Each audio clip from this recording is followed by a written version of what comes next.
আচ্ছা, প্রথমে এই লেসন 6 এর ক্লাস 9 এর যে কবিতাটা আজকে পড়াবো সেটার বিষয়ে বলে নিই।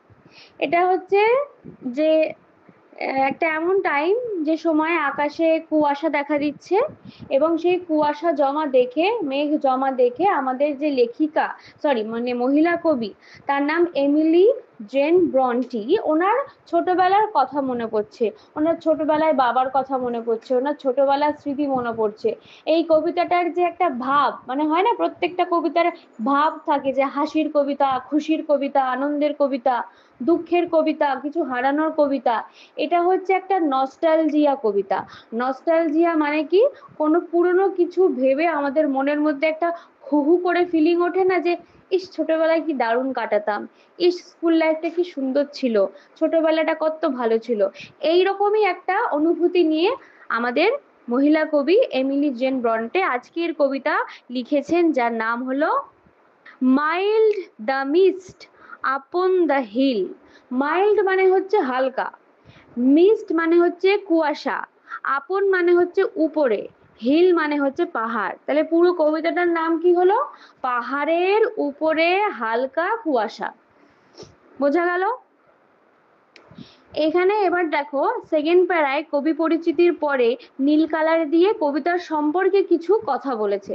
সব সময় কবিতা পড়ার আগে আমাদেরকে এটা পড়তে হবে। কি বলেছে? ইন দিস পোয়েম, এই কবিতাতে, দ্য ব্লু মিস্ট, নীল কুয়াশা, that surrounds the distance mountains, আঙুল দাও বইতে, যেটা ঘিরে রয়েছে দূরের পর্বতটাকে, দূরে পর্বতমালা আছে, সেই পর্বতমালাটাকে ঘিরে রয়েছে কি রঙের কুয়াশা? নীল রঙের কুয়াশা। রিমাইন্ডস দ্য পোয়েট, আর এই কুয়াশা দেখেই কবির রিমাইন্ড হচ্ছে, কবির মনে পড়ে যাচ্ছে, হ্যাঁ, one of the happy days of youth and childhood, তার যৌবনের, ইউথ মানে যৌবন, ঠিক আছে, এবং তার চাইল্ডহুড মানে তার ছোটবেলার সেই ভালো ভালো স্মৃতি, হ্যাপি মুহূর্ত মানে ভালো ভালো মুহূর্তগুলো। That she has left behind, যেটা আমাদের মহিলা কবি ফেলে এসছে। এখন উনি বয়স্ক হয়ে গেছে, প্রাপ্তবয়স্ক হয়ে গেছে, ওনার জীবনে ছোটবেলার শৈশব নেই, যৌবন নেই, তো উনি এখন মনে করছে, সেই স্মৃতিচারণটা করছে। As she describes the landscape, যখন তিনি ল্যান্ডস্কেপটা ডেসক্রাইব করছে, ল্যান্ডস্কেপ মানে জানো কি? ল্যান্ডস্কেপ মানে সিন সিনারি আমরা যেটাকে বলি, হ্যাঁ, দূরে সুন্দর সিন সিনারি দেখে উনি সেটাকে বর্ণনা করছে। She shifts from the present moment to the past, এবং আমাদেরকে বর্ণনা করতে করতে উনি এই যে বর্তমান সময়ে যখন উনি দাঁড়িয়ে লিখছে, সেই বর্তমান সময় থেকে উনি পাস্টে চলে যায়, ওনার অতীতে চলে যায়। সত্যি সত্যিকারে অতীতে চলে যায় না, চিন্তা ভাবনায় অতীতে চলে যায়। And then to the present again, তারপরে আবার উনি বর্তমানের চিন্তা ভাবনায় ফিরে আসে। তাহলে চলো কবিতাটা লাইন বাই লাইন পড়ে মানে বোঝা যাক। Mild the mist upon the hill, পাহাড়ের উপরে হালকা কুয়াশা দেখা যায়। Telling not of storms tomorrow, telling not of storms tomorrow মানে টুমরোতে, আগামীকাল, নো স্টর্ম মানে কোনো আর ঝড় হবে না, সেটাই বলছে। নো, না, the day has wept its fill, কেন কালকে ঝড় হবে না? কারণ দ্য ডে, আজকের দিনটা, হ্যাজ ওয়েপড ইটস ফিল, ভীষণভাবে কান্না করে নিয়েছে, মন ভরে। ওয়েপ্ট মানে কান্না করা, আর ফিল মানে পরিপূর্ণভাবে, আর ডে মানে দিন। দিন কি কখনো কান্না করে? তাহলে দিন তো কান্না করে না। Exactly, very good. বৃষ্টি হয়েছে, আমরা দিনের বৃষ্টি হলে আমরা ওটাকে বলতেই পারি আজকের দিন কান্না করছে, বৃষ্টি হচ্ছে। তো এইখানে কোন ফিগার অফ স্পিচ আছে? এখানে কবি কেমন একটা সত্তা আরোপ করেছে, যেটাকে বলি আমরা ইংরেজিতে পার্সনিফিকেশন। পার্সনিফিকেশন মানে কি, যখন কোনো একটা প্রাকৃতিক বস্তু, প্রাকৃতিক পরিস্থিতিকে আমরা মানুষের কোয়ালিটির সঙ্গে তুলনা করি। দিন তো কোনোদিন কাঁদে না, কাঁদে কে? মানুষ। আমি দিনকে বলছি কাঁদছে, এইরকম লাইনকে বলে পার্সনিফিকেশন। ঠিক আছে, মানে পার্সন মানে কি, মানুষ, মানুষের সত্তা আরোপ করা। Fourth line, spent it's store of silent সরো, আমাদের এই দিনের যে দুঃখ, সাইলেন্ট সরো, সাইলেন্ট মানে নিস্তব্ধ, চেপে রাখা, সরো মানে দুঃখ কষ্ট, সেটাকে ও স্পেন্ড করে দিয়েছে, মানে ও বার করে দিয়েছে। তাই বলছে ওর স্টোর করে রাখা, জমিয়ে রাখা, চেপে রাখা নিস্তব্ধ দুঃখগুলোকে ও স্পেন্ড করে দিয়েছে, মানে কান্না আকারে বের করে দিয়েছে। তাহলে এখানে কবি কি বলতে চাইছে, দিনটা কিরকম, হাসির দিন নাকি খুব দুঃখময় দিন? দুঃখময় দিন, কারণ দিনটা তার চেপে রাখা, জমিয়ে রাখা কষ্টগুলোকে সে কেঁদে বার করে দিচ্ছে। অর্থাৎ বৃষ্টি হচ্ছে, বৃষ্টি হলে কিন্তু আমাদের মনটা একটুখানি হু হু করে ওঠে, তাই না? আম কুড়ানো ব্যাপারটা আলাদা, বাট বড়দের ফিলিং বলছি, যখন তোমার বয়স হয়ে যাবে তখন তোমার এই বৃষ্টি দেখলে ছোটবেলার আম কুড়ানো, ছোটবেলার মজা করাগুলো মনে পড়বে আর কষ্ট লাগবে। অর্থাৎ বৃষ্টি কারোর কাছে কষ্টের তো কারোর কাছে আনন্দের। ওহ, I am gone back to the days of youth, বলছে ওহ আই অ্যাম গন, আমি ফিরে যাচ্ছি, back to the days of youth, youth মানে যৌবন, আমি যৌবনের সময় ফিরে যাচ্ছি। সত্যি সত্যি টাইম মেশিনে করে না, উনি ওনার চিন্তা ভাবনা বা ওনার স্মৃতিগুলো, সেই পুরনো গল্পগুলো ওনার মনে পড়ছে পুরনো দিনের। I am a child once more, আমি আরো একবার তখন ছোট ছিলাম, হ্যাঁ, যে আমি আবার ছোট হয়ে গেছি, আমি ছোটবেলার কথা মনে পড়ছে আমার। অ্যান্ড নিথ, এখানে নিথ হবে না, দেখো নিথের আগে একটা কমা আছে, অ্যাপোস্ট্রফি, অ্যাকচুয়ালি এটা পুরো ওয়ার্ডটা হচ্ছে বিনিথ, বিনিথ মানে নিচে, কোনো কিছুর তলায়। যখন উনি ছোট ছিল উনি কিসের তলায় থাকতেন? Beneath my father's sheltering roof, আমার বাবার আশ্রয় দানকারী ছাদের নিচে থাকতাম। আমরা সবাই ছোটবেলায় কার আশ্রয় থাকি? বাবার আশ্রয়ে, তাই বলছে ফাদার্স শেল্টারিং রুফ, বাবার আশ্রয়ের ছাদের নিচে বিনিথে থাকতাম। অ্যান্ড নিয়ার দ্য ওল্ড হল ডোর, আমি দাঁড়িয়ে থাকতাম সেই ওল্ড মানে পুরনো, হল মানে সে হল ঘরের ডোরের কাছে মানে দরজার কাছে।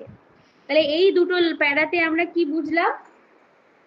উনি পাহাড়ের মাথায় হালকা কুয়াশা দেখতে পাচ্ছে, যে কুয়াশাটা বলছে যে আগামীকাল টুমরোতে কোনো ঝড় উঠবে না, স্টর্ম হবে না। এবং এটা আমাদের মহিলা কবির কেন মনে হচ্ছে? কারণ দ্য ডে, আজকের দিনে, হ্যাঁ, অনেক কেঁদেছে আজকের দিনটা, ফিল মানে পরিপূর্ণভাবে কেঁদেছে, আর সেটা জমে রাখা সমস্ত নিস্তব্ধ দুঃখগুলোকে স্পেন্ড করে দিয়েছে, বাইরে বার করে দিয়েছে। তখন এইসব দেখে কবির কি মনে পড়ে যাচ্ছে?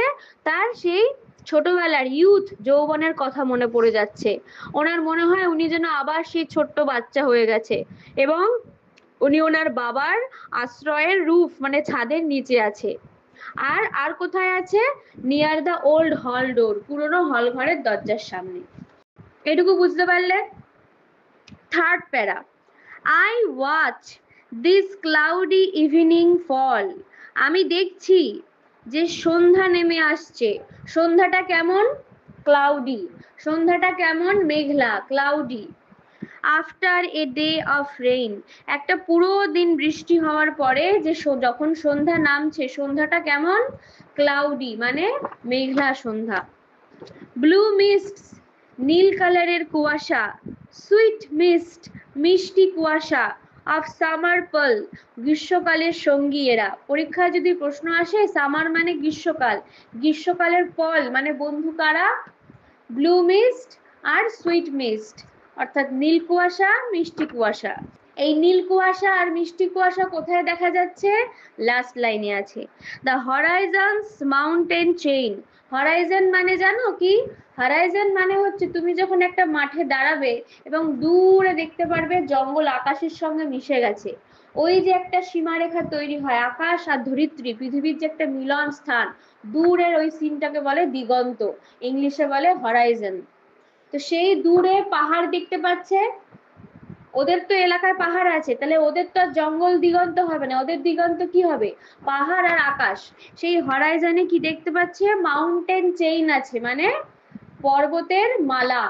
মাউন্টেন একটা হয় না, মাউন্টেন এরকম উঁচু উঁচু অনেকগুলো শৃঙ্গ নিয়ে, হ্যাঁ, পর্বত মালা হয়। সেই পর্বত মালার উপরে কি দেখতে পাচ্ছে? সুইট মিস্ট আর ব্লু মিস্ট। তাহলে উনি একটু আগে কোথায় চলে গেছিল? ওনার ছোটবেলায় চলে গেছিল বাবার হল ঘরে, আবার উনি এখন কোথায় চলে আসলো সন্ধ্যেবেলা দেখে, আবার ব্যাক টু প্রেজেন্ট লাইফে চলে এলো। পরের পৃষ্ঠা চলে আসো 47 পৃষ্ঠাতে। দ্য ড্যাম স্ট্যান্ডস, ভেজা জমি, ইন দ্য লং গ্রিন গ্রাস। বলছে ড্যাম ভেজা ভেজা হয়ে রয়েছে। ভেজা কেন হয়ে রয়েছে? বৃষ্টি হয়েছে তাই। কি ভিজে গেছে? না লম্বা সবুজ ঘাস। লং মানে লম্বা লম্বা, হ্যাঁ হাইটে উঁচু উঁচু বড় বড়, গ্রিন গ্রাস সবুজ ঘাস ভিজে গেছে।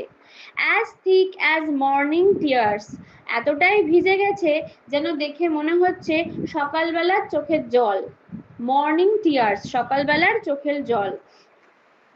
অর্থাৎ দেখবে সকালবেলায় ঘাসের আগায় কি পড়ে? শিশির পড়ে না? তো এই যে বৃষ্টি হয়েছে, ঠিক আছে, বৃষ্টি হয়েও মনে হচ্ছে কি ওই সকালবেলার জন্য ওই শিশির পড়েছে, শিশিরের ফোঁটা যেন এরকম ঘাসের আগায় আগায়, ঠিক আছে, ঘাসের আগায় আগায় এরকম মোটা মোটা হয়ে পড়েছে। আর সেগুলোকে কিসের সঙ্গে তুলনা করছে? মর্নিং টিয়ার্স মানে তাহলে কি? শিশিরের ড্রপস। ড্রপস মানে ফোঁটা। শিশিরকে ইংরেজিতে বলে ডিউ, DEW, ডিউ ড্রপ, ঠিক আছে। and the dreamy scents of fragrance pass. dreamy scent মানে দেখবে বৃষ্টি বৃষ্টির পরে একটা সোদা সোদা গন্ধ বেরোয়, ওই গন্ধটা একটা স্বপ্নের মতো গন্ধ, ওনার ছোটবেলার স্বপ্নের গন্ধ, ড্রিমি সেন্ট, হ্যাঁ স্বপ্নালু গন্ধ। ফ্র্যাগ্রেন্স পাস, ফ্র্যাগ্রেন্স মানে হচ্ছে সুগন্ধি, যেটা আশপাশ দিয়ে ভেসে যাচ্ছে, পাস করছে। That breath of other years, এই গন্ধটা আদার ইয়ার্স মানে ওনার সেই ছেড়ে আসা পুরনো ছোটবেলার বছরগুলোর মতো। তাহলে এখানে উনি পুরোপুরি স্মৃতিচারণ করছে, ওনার ছোটবেলার যৌবনের কথা মনে করছে, আর উনি বৃষ্টিটাকে উপভোগ করছে, মানে এই মেঘলা দিনটাকে উপভোগ করছে। বোঝা গেল কবিতাটা?